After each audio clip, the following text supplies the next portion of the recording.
नमस्कार, मैं हूं सुमित झा। आप देख रहे हैं पुरवैया डीएनए। अब से ठीक 54 दिन बाद तय होगा बिहार में जीत की मिठास किसका मुंह मीठा करेगी और हार की कड़वाहट किसका जायका बिगाड़ेगी। लेकिन गठबंधन की राजनीति के दौर में गठबंधन के अंदर की खटास दूर करना भी किसी जीत की मिठास से कम नहीं। इसकी बानगी एनडीए के अंदर की मौजूदा तस्वीर बयां करती है, जहां पहले रामविलास पासवान के हाथों बीजेपी नेता का मुंह मीठा हुआ, लेकिन चंद घंटों बाद मांझी की नाराजगी ने बीजेपी का जायका बिगाड़ दिया। दिन रात मान मनोबल का दौर चला और फिर बीजेपी को मुंह मीठा करने का एक और मौका मिला मांझी के हाथों। जाहिर है मीठा सबको पसंद है, लेकिन सवाल है कि जीत की मिठास किसके हिस्से जनता परोसेगी। लेकिन पहली बार जीत की मिठास से ज्यादा चर्चा हार की कड़वाहट की हो रही है, क्योंकि इस बार के चुनाव में हार की कड़वाहट जिसके हिस्से आएगी उसे भविष्य में मुंह मीठा करने का मौका मिलना बहुत मुश्किल होगा। हालांकि जीत का मीठा स्वाद चखने के लिए सियासतदान इन दोनों जनता को विकास की मिठास चखाने का वादा कर रहे हैं, लेकिन वादों की हकीकत क्या होती है, इसकी बानगी बताती है विश्व बैंक की एक ताजा रिपोर्ट, जिसके मुताबिक विकास की बहार लाने के मामले में बिहार देश भर में 21वें स्थान पर है, जबकि झारखंड तीसरे स्थान पर। वैसे मिठास की बात चली है तो हिंदी भाषा का जिक्र करना भी जरूरी हो जाता है, लेकिन मिठास भरी इस भाषा को जुबान पर लाने के लिए 14 सितंबर को हिंदी दिवस तो मनाया जाता है, लेकिन आज भी हिंदी की मिठास देश में कहीं गुम होती जा रही है। लेकिन आज मिठास भरी भाषा हिंदी में सियासी मिठास और खटास का डीएनए टेस्ट करेंगे।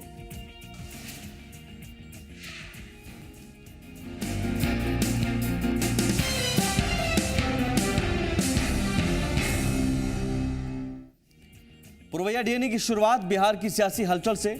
अब की बार बिहार में किसकी बनेगी सरकार, इससे बड़ा सवाल यह है कि अब की बार बिहार में किसकी होगी हार, क्योंकि ये चुनाव मामूली चुनाव नहीं है। इस चुनाव में पीएम मोदी, शाह और लालू नीतीश का बहुत कुछ दांव पर लगा हुआ है।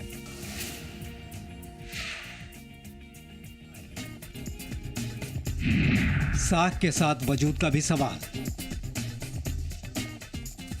बिहार विधानसभा चुनाव पर देश भर की निगाहें टिकी हुई हैं, क्योंकि यहां सिर्फ सत्ता के लिए संग्राम नहीं हो रहा, यहां पीएम मोदी और सीएम नीतीश की साख भी दांव पर लगी हुई है। नीतीश और मोदी के बीच ये दूसरी लड़ाई है। पहली लड़ाई यानी लोकसभा चुनाव में मोदी जीत गए थे। दूसरी लड़ाई में नीतीश कुमार पूरी तैयारी के साथ मैदान में है। इस बार बीजेपी के विजय रथ को रोकने के लिए उनके साथ लालू प्रसाद यादव भी हैं। जीते तो जय जय, हारे तो सब खत्म। हार महंगी पड़ेगी, इधर भी उधर भी। इस लड़ाई को न नीतीश हारना चाहते हैं और न लालू। सवाल यह है कि अगर ये दोनों बिहार में हारते हैं तो राजनीति में कहां बचेंगे, कितने प्रासंगिक रह जाएंगे। हारे तो लालू और नीतीश के बीच दोस्ती बनी रहेगी। अगर जीते तो देश में बीजेपी के खिलाफ एक मोर्चे का गठन कर सकते हैं।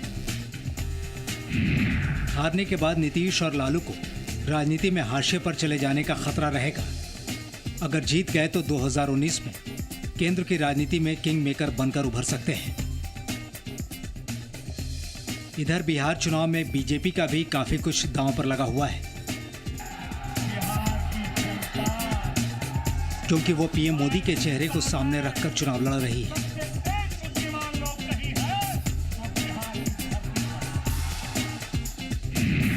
बिहार में बीजेपी के लिए हार का मतलब होगा पीएम मोदी की हार। मोदी और शाह की जोड़ी दिल्ली में केजरीवाल के हाथों एक हार झेल चुकी है। बिहार में अगर हार मिलती है तो हार का डबल डोज हो जाएगा। अगर जीत मिलती है तो मोदी मैजिक अब भी कायम माना जाएगा। लेकिन हारने के बाद पीएम मोदी की साख पर भी सवाल उठेंगे और शाह की रणनीति पर भी, क्योंकि बिहार के बाद बीजेपी को असम, पश्चिम बंगाल, तमिलनाडु, केरल, पुडुचेरी और उत्तर प्रदेश के रण में उतरना है। यहां हारे तो इन राज्यों में पीएम मोदी को आगे रखकर लड़ने का खतरा बीजेपी मोल नहीं लेगी, जिसे आगे विरोधी मुद्दा बना सकते हैं। पार्टी अगर बिहार जैसा कठिन चुनाव जीत गई तो यकीनन वो आगे होने वाले विधानसभा चुनावों में नए जोश से उतरेगी। बीजेपी अगर बिहार हार जाती है तो फिर आने वाले चुनावों में विपक्ष कुछ ज्यादा आत्मविश्वास से उतरेगा। यानी बिहार में जीत से ज्यादा हार दिलचस्प है। अब देखना है हार किसे मिलती है। ब्यूरो रिपोर्ट, जी मीडिया।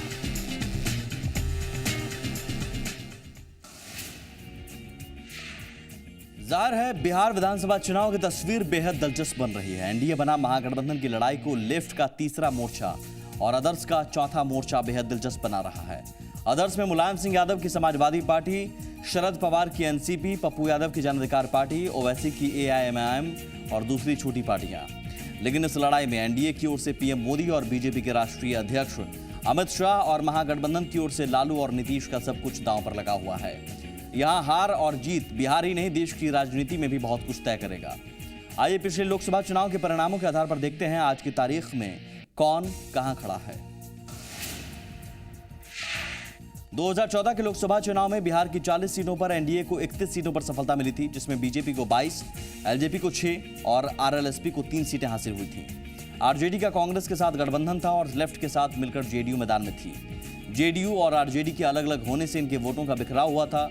जेडीयू को 2, आरजेडी को 4 और कांग्रेस को 2 सीटें मिली थी। यानी आज के महागठबंधन को लगभग लोकसभा में 8 सीटें हैं।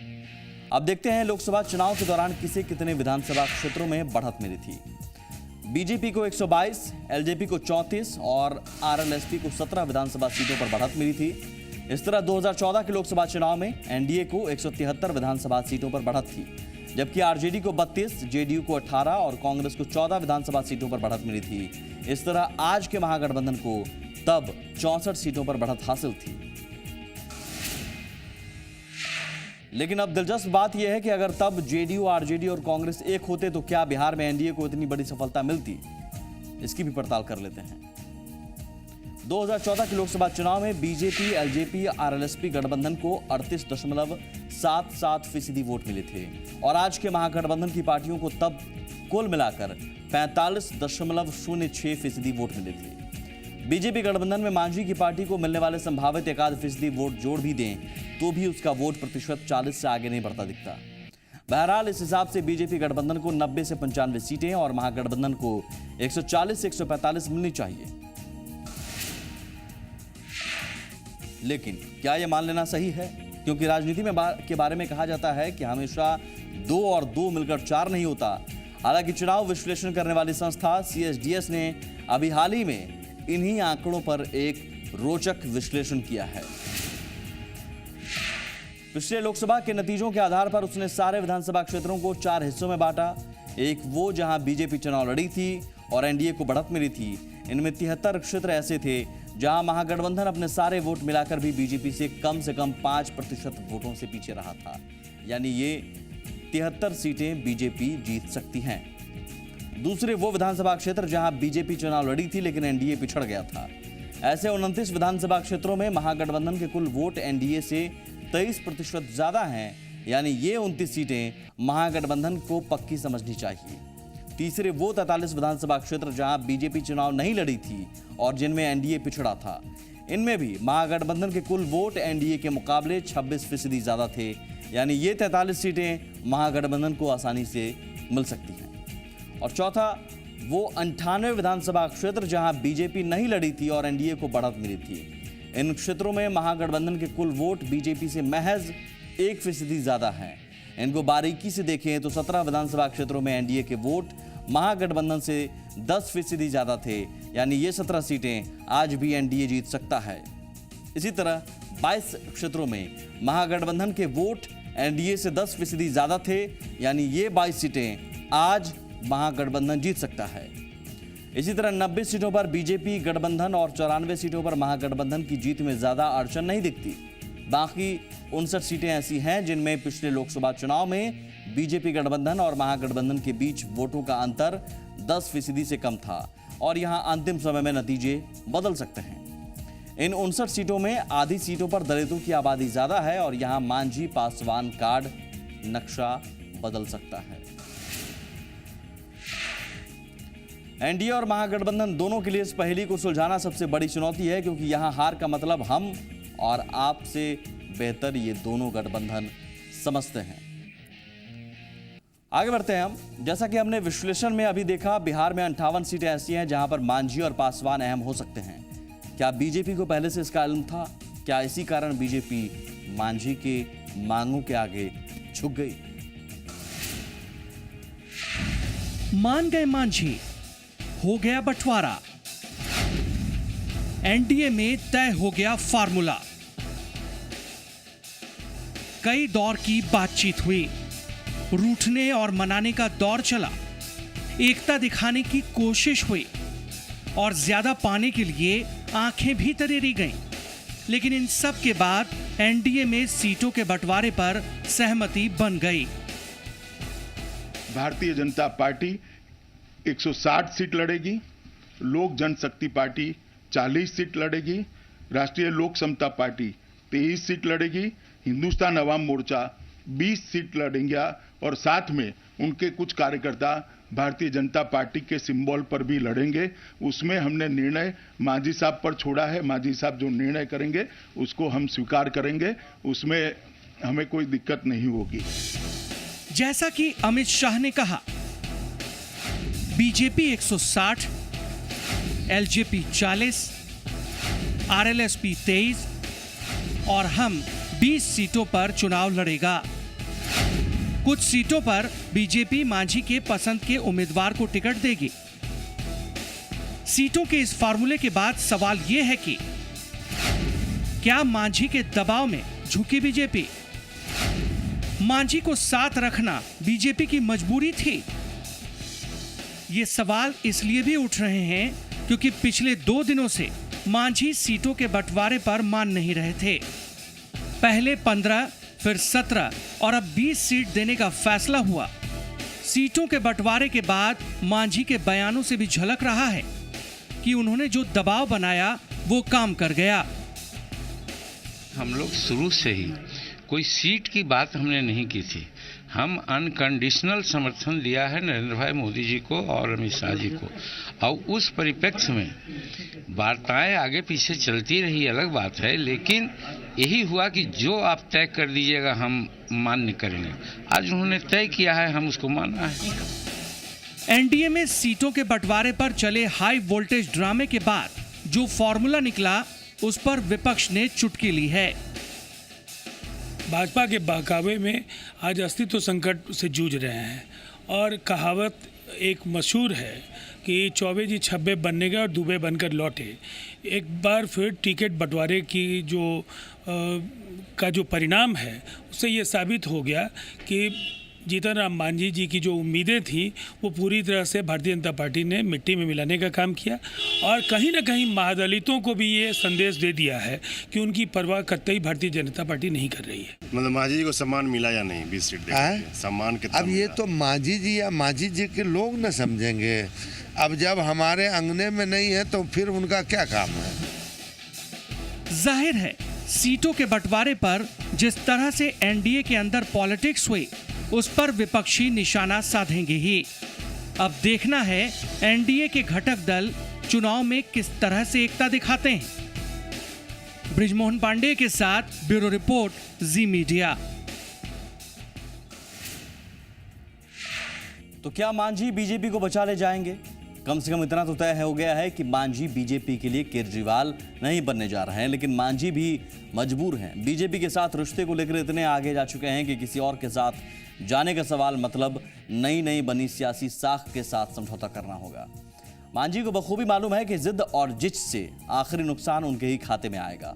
हालांकि ये भी तय है कि मांझी को कामयाबी मिलती है तो वो बिहार की सत्ता में हर पद की दावेदारी कर सकते हैं। बीजेपी के साथ समझौता होने के बाद पटना के हम दफ्तर में जो रंग गुलाल उड़े वो इस बात को भी साबित करते हैं कि बीजेपी के ही सहारे मांझी एनडीए का पतवार थामने की कवायद कर रहे हैं।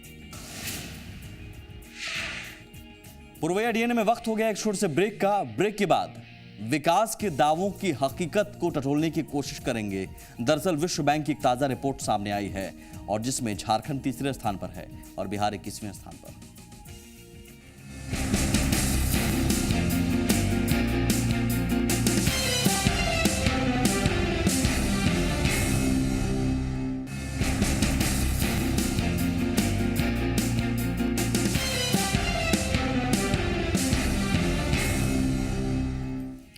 और अब बात झारखंड की। विश्व बैंक की एक ताजा रिपोर्ट सामने आई जिसमें किसी भी उद्योग को अच्छे वातावरण में सुचारू रूप से चलाने के मामले में झारखंड को तीसरा स्थान मिला है। गुजरात पहले और आंध्र प्रदेश दूसरे स्थान पर है। इस खबर से लोगों को ज्यादा खुश होने की जरूरत नहीं है, क्योंकि विकास की बात करने वाली रघुवर सरकार के काम की रफ्तार काफी धीमी है। 6 महीनों में वित्तीय वर्ष 2015-16 की मात्र 25% ही राशि खर्च हो पाई है। ऐसे में एक बार फिर मार्च में बड़ी राशि के सरेंडर का खतरा बना हुआ है।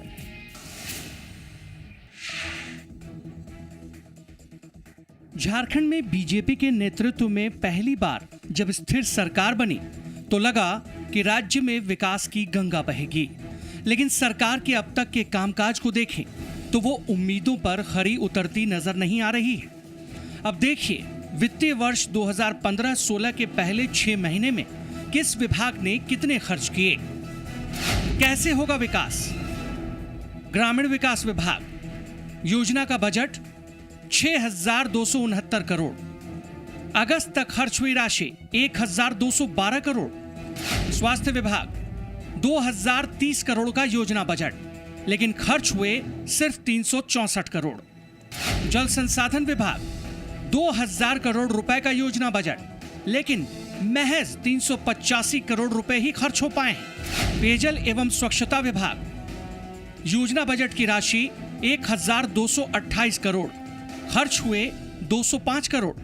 नगर विकास विभाग योजना बजट की राशि 1,656 करोड़, खर्च हुए महज 250 करोड़। समाज कल्याण विभाग 3,283 करोड़ का योजना बजट, लेकिन खर्च हुए मात्र 366 करोड़।